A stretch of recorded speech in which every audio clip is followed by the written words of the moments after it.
Hello students, कैसे हैं आप सब। आई होप आप सभी अच्छे होंगे। मैं आरती आप सभी का अपने परिवार फिजिक्स गुरु पर हार्दिक स्वागत करती हूं, जहां पर हम पढ़ रहे हैं ग्रेजुएशन के लिए केमिस्ट्री और फिजिक्स। और एक क्लास है बीएससी फर्स्ट ईयर के लिए, जिसमें हम पढ़ रहे हैं फंडामेंटल्स ऑफ केमिस्ट्री की यूनिट 3। और यूनिट 3 में कल हमने टॉपिक पढ़ा था आयनाइजेशन एंथैल्पी का। तो आयनाइजेशन एंथैल्पी में कल हम पढ़ चुके हैं आयनाइजेशन एंथैल्पी क्या होती है और उसके कुछ फैक्टर्स, यानी कि वे फैक्टर्स जो हमारी आयनाइजेशन एंथैल्पी को इन्फ्लुएंस करते हैं। तो अब इसमें आगे हमारे रह गए थे कुछ एप्लीकेशंस कि आयनाइजेशन एंथैल्पी के एप्लीकेशंस क्या क्या हैं। और आज हम इसमें एप्लीकेशंस के साथ साथ करेंगे कुछ क्वेश्चंस जो आयनाइजेशन एंथैल्पी के ऊपर ही होंगे। तो चलिए स्टार्ट करते हैं। फर्स्ट एप्लीकेशन में हम पढ़ने वाले हैं मेटेलिक नेचर, कि वो मेटेलिक नेचर कैसी रिप्रेजेंट करते हैं, कैसी होती है मेटेलिक नेचर या मेटेलिक प्रॉपर्टी या मेटेलिक कैरेक्टरिस्टिक। तो देखिए, इसमें हमारी जो मेटेलिक नेचर होती है वो आयोनाइजेशन एंथैल्पी के इनवर्सली प्रोपोर्शनल होती है, इनवर्सली डिपेंड करती है। कैसे, देखिए मेटेलिक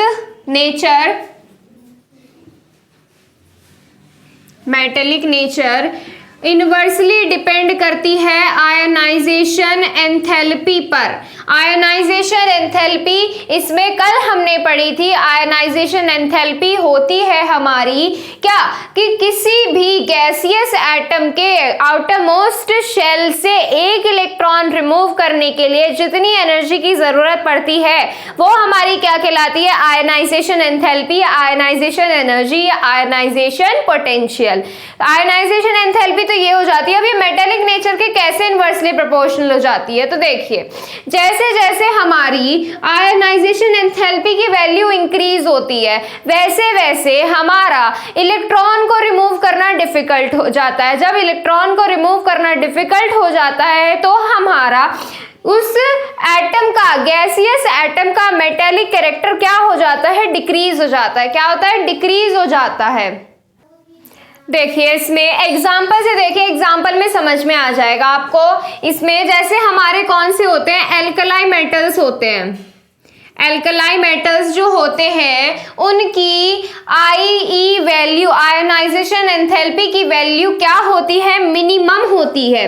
क्या होती है, मिनिमम आयोनाइजेशन एंथैल्पी या आयोनाइजेशन एनर्जी या आयोनाइजेशन पोटेंशियल क्या होती है, मिनिमम होती है। क्यों होती है, देखिए अब इसकी जब आईई वैल्यू मिनिमम होती है तो इसमें हमारे क्या होंगे, इसका मतलब क्या है, ये हमारे देखिए एल्कलाई मेटल्स को, एल्कलाई क्या होते हैं, मेटल्स होते हैं। कैसे मेटल्स होते हैं, गुड मेटल्स होते हैं। जब एल्कलाई मेटल्स गुड मेटल्स हैं तो उसकी आयनाइजेशन एंथैल्पी क्या होगी, कम होगी। क्यों होगी, ये कैसे करते हैं, एक दूसरे के इनवर्सली डिपेंड करते हैं। या फिर आप एल्कलाई मेटल्स की आयनाइजेशन एंथैल्पी मेजर करिए और उससे उसका मेटेलिक नेचर फाइंड कर सकते हैं। तो यहाँ से एल्कलाई मेटल्स क्या होते हैं, अच्छे मेटल्स होते हैं, तो उनकी आयनाइजेशन एंथैल्पी क्या होती है, मिनिमम होती है। इसी तरीके से ले लीजिए इनर्ट गैसेस।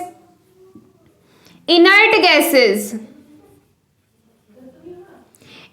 गैसेस की आयनाइजेशन एंथैल्पी क्या होती है, मैक्सिमम होती है।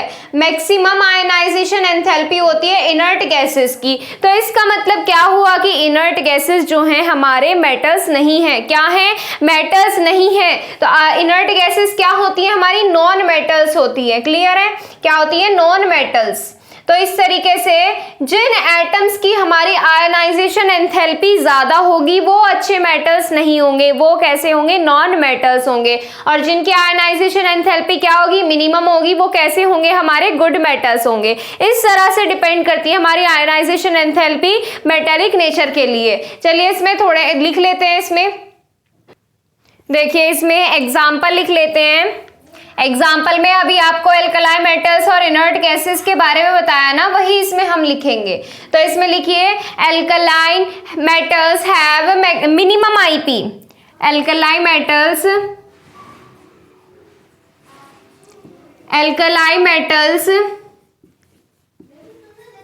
have मिनिमम आईपी कह लीजिए या आईई कह लीजिए, have minimum ionisation enthalpy, so they are good metals, so they are good metals. कैसे होंगे वे? अच्छे मेटल्स होंगे। So they are good metals, so they are good metals. अब ऐसे ही बताएंगे इनर्ट गैसेस के लिए। इनर्ट गैसेस कैसी आयनाइजेशन एंथैल्पी होगी उनकी? Inert gases have maximum ionisation enthalpy, maximum ionisation enthalpy. So they are non metals. कैसे होंगे? वो नॉन मेटल्स होंगे। So they are non metals, they are non metals. Clear है? जब इसमें हम क्या करेंगे, एग्जांपल्स करेंगे तो आपको बिल्कुल समझ आ जाएगा। क्वेश्चंस भी करेंगे हम इसमें। देखिए नेक्स्ट प्रॉपर्टी देखिए तब तक। सेकंड है रिड्यूसिंग प्रॉपर्टी, कि रिड्यूसिंग नेचर कैसी होती है। रिड्यूसिंग प्रॉपर्टी ये भी आयनाइजेशन एंथैल्पी पर इनवर्सली प्रोपोर्शनल होती है। रिड्यूसिंग प्रॉपर्टी, अब देखिए रिड्यूसिंग प्रॉपर्टी जो होती है हमारी आयनाइजेशन एंथैल्पी के इनवर्सली प्रोपोर्शनल होती है। ये तो अभी हमने बताया कि आयनाइजेशन एंथैल्पी के इनवर्सली प्रोपोर्शनल होती है। क्यों होती है? अब देखिए आयनाइजेशन एंथैल्पी अगर हमारी लो होती है, किसी भी एलिमेंट की आयनाइजेशन एंथैल्पी क्या हो, अगर मिनिमम हो, आयनाइजेशन एंथैल्पी मिनिमम हो, तो इसका मतलब क्या हुआ कि वो एक इलेक्ट्रॉन इजीली रिमूव हो जाएगा उस एलिमेंट से। अरे आयनाइजेशन एंथैल्पी का मतलब क्या होता है कि किसी भी लूजली बाउंडेड इलेक्ट्रॉन को रिमूव करने के लिए जो एनर्जी रिक्वायर्ड होती है। तो इसमें जब मान लीजिए हमने क्या किया, एक किसी एलिमेंट में से, गैसियस एटम में से हमें क्या करना है, इलेक्ट्रॉन को रिमूव करना है। क्या करना है? इलेक्ट्रॉन को रिमूव करना है। जब वो इजीली रिमूव हो रहा है तो इसका मतलब क्या है, उसकी आयनाइजेशन एंथैल्पी लो है। आयनाइजेशन एंथैल्पी अगर किसी भी एलिमेंट की लो होती है तो वो अच्छा रिड्यूसिंग एजेंट होता है। कैसा होता है? अच्छा रिड्यूसिंग एजेंट। कैसे होता है? आयनाइजेशन एंथैल्पी मिनिमम होने का मतलब है कि एक इलेक्ट्रॉन इजीली रिमूव हो जाएगा, एक इलेक्ट्रॉन इजीली रिमूव हो जाएगा, आराम से बाहर निकल जाएगा। जो इलेक्ट्रॉन आराम से बाहर निकल जाएगा वो इजीली ऑक्सीडाइज्ड भी हो जाएगा। जब हमारे पास बाहर इलेक्ट्रॉन होगा, एटम के बाहर, कौन सी गैसियस एटम के बाहर क्या होगा, एक इलेक्ट्रॉन प्रेजेंट होगा, वो इलेक्ट्रॉन हमारा क्या होगा, इजीली ऑक्सीडाइज्ड हो जाएगा। और ऑक्सीडाइज्ड हो जाएगा तो इसका मतलब क्या है कि वे एलिमेंट जिनकी आयनाइजेशन एंथैल्पी क्या होती है, कम होती है, वो अच्छे रिड्यूसिंग एजेंट होते हैं। और वे एलिमेंट जिनकी आयनाइजेशन एंथैल्पी ज्यादा होती है वो कैसे होते हैं, अच्छे रिड्यूसिंग एजेंट नहीं होते हैं। अब देखिए एक इलेक्ट्रॉन बाहर निकल के ऑक्सीडाइज्ड हो रहा है तो क्या हो रहा है, यहाँ पे रिडक्शन ही तो हो रहा है। तो यानी कि यहाँ पर क्या हो रहा है, रिड्यूसिंग प्रॉपर्टी रिप्रेजेंट कर रहा है। वो एलिमेंट बाहर निकलने के बाद ऑक्सीडाइज्ड हो रहा है। तो देखिए इसमें रिड्यूसिंग प्रॉपर्टी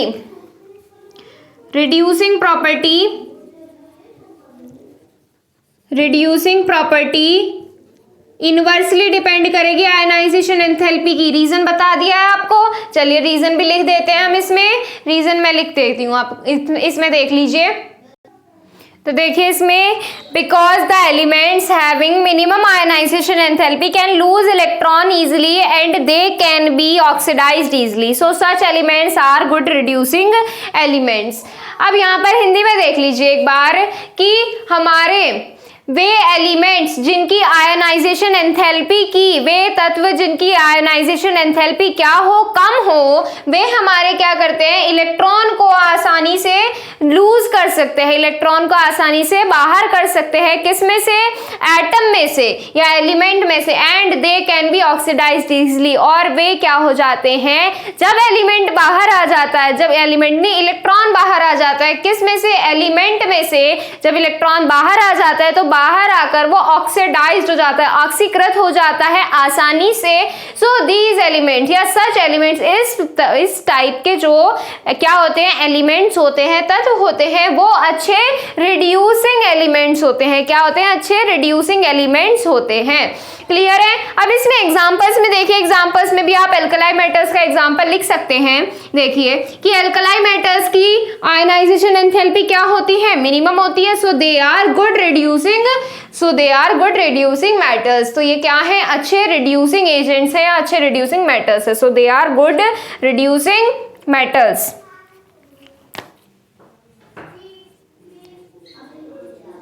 रिड्यूसिंग मेटल्स।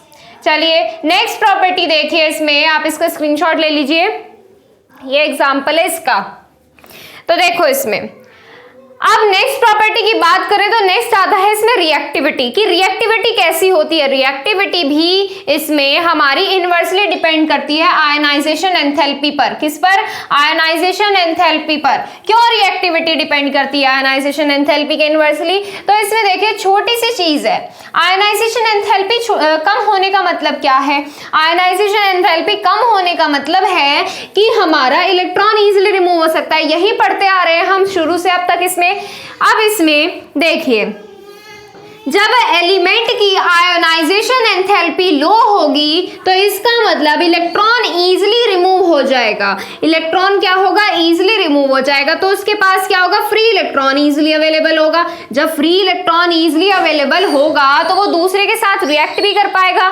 जब इलेक्ट्रॉन दूसरे के साथ रिएक्ट कर पाएगा तो इसका मतलब उसकी रिएक्टिविटी कैसी हो जाएगी? ज्यादा हो जाएगी। क्यों ज्यादा हो जाएगी? क्योंकि उसके पास एक इलेक्ट्रॉन पहले से अवेलेबल है। पहले से अवेलेबल कब हुआ? जब हमने उसमें एनर्जी लगाई, एनर्जी लगाकर उस इलेक्ट्रॉन को बाहर निकाला। बाहर निकलने के बाद इलेक्ट्रॉन क्या हुआ? आजाद हो गया और वो अपनी मर्जी से किसी के साथ भी रिएक्ट कर सकता है। ठीक है, तो ये कौन सी प्रॉपर्टी हो गई? Third application reactivity.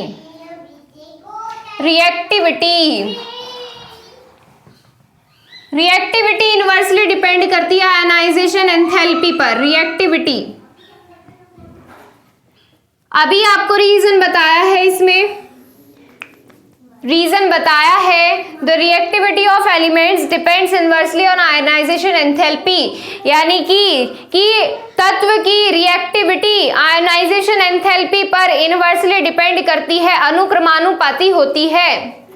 The elements which have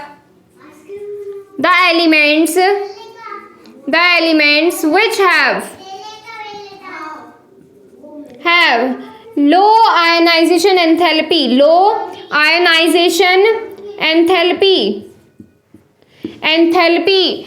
कैसे होंगे? वे रिएक्टिव होंगे। कैसे होंगे? रिएक्टिव होंगे। क्यों होंगे? क्योंकि वे क्या कर सकते हैं? इजिली इलेक्ट्रॉन रिमूव कर सकते हैं। कैन इजिली रिमूव इलेक्ट्रॉन या can remove electron easily. Remove electron easily, can remove electron easily. तो इसमें क्या होगा कि जो हमारा इलेक्ट्रॉन अवेलेबल होगा वो हमारा नेचर में किसी के साथ भी क्या कर सकता है? रिएक्शन कर सकता है, रिएक्टिव हो सकता है। देखिए इसमें the elements which have low ionisation enthalpy can lose electron easily.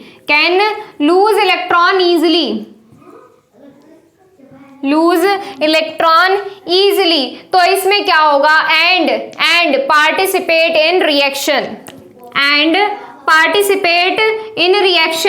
Reaction में क्या करेगा? Participate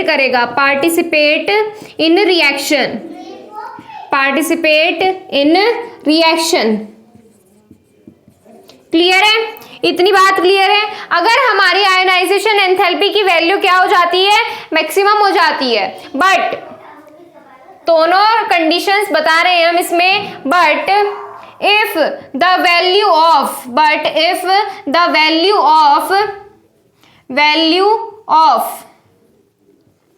ionization enthalpy is maximum, the value of ionization enthalpy is maximum। कैसी हो? मैक्सिमम हो, ज्यादा हो, then donation of electron becomes difficult.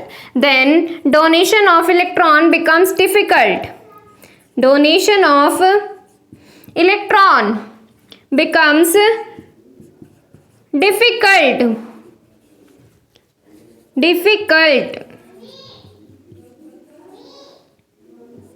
Becomes difficult, and it will reduce the reactivity. It will reduce the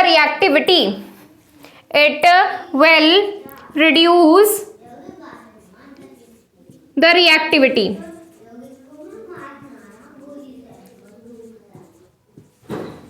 reactivity reduce क्यों हो जाएगी? क्योंकि ionization enthalpy ज्यादा होने का मतलब क्या है कि एलिमेंट में से इलेक्ट्रॉन इजीली रिमूव नहीं हो पाएगा। जब इलेक्ट्रॉन बाहर नहीं निकलेगा तो वो रिएक्टिव नहीं कर पाएगा, यानी कि दूसरे एलिमेंट के साथ रिएक्शन नहीं कर पाएगा, तो उस एलिमेंट की रिएक्टिविटी क्या हो जाएगी? कम हो जाएगी। तो यह थर्ड प्रॉपर्टी। नेक्स्ट प्रॉपर्टी देखिए एसिडिक कैरेक्टर।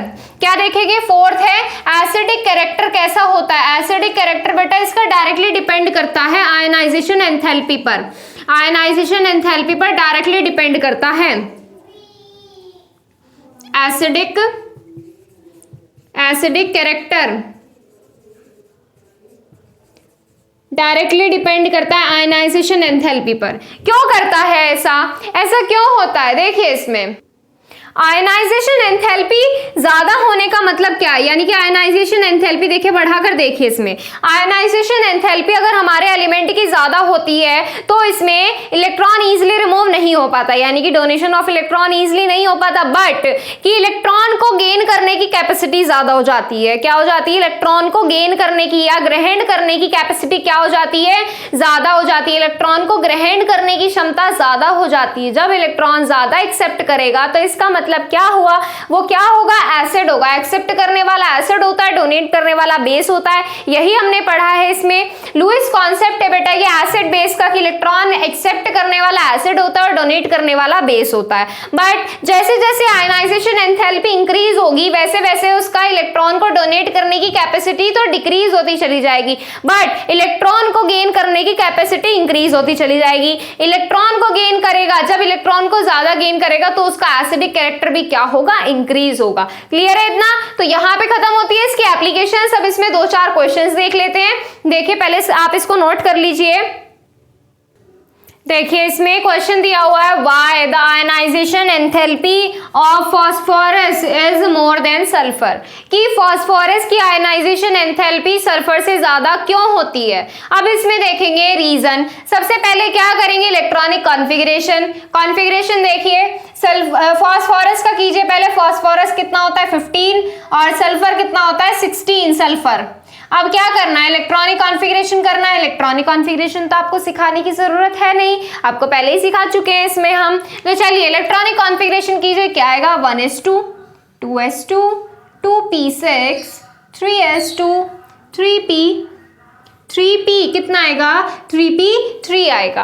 अब इसमें क्या करेंगे? सल्फर का क्या आएगा? 1s2 2s2 2p6 3s2 3p4। ये आ गया हमारा सल्फर का इलेक्ट्रॉनिक कॉन्फ़िगरेशन। अब आप खुद देखिए और बताइए कि इसमें फास्फोरस की आयनाइजेशन एंथैल्पी ज्यादा क्यों बताई गई है।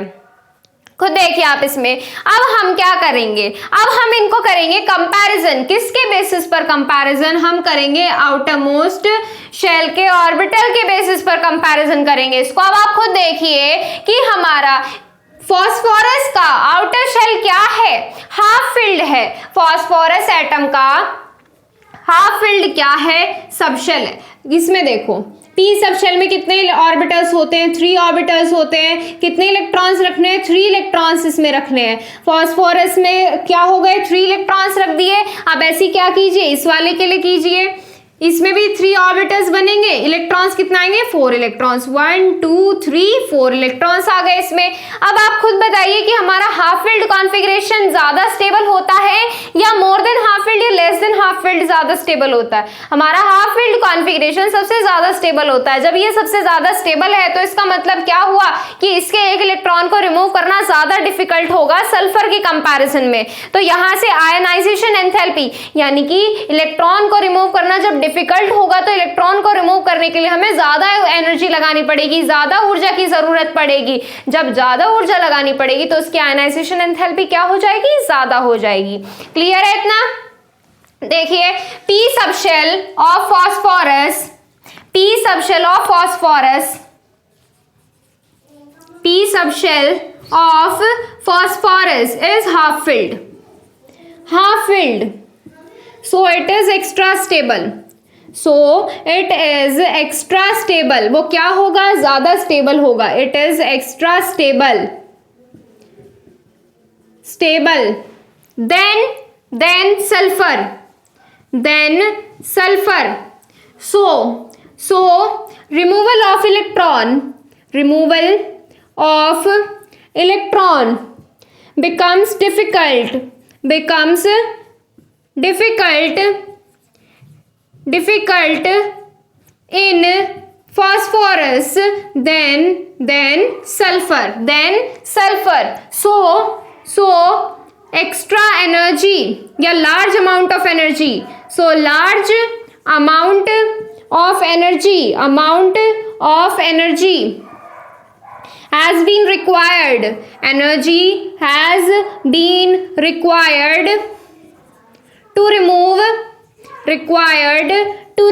electron, to remove an electron,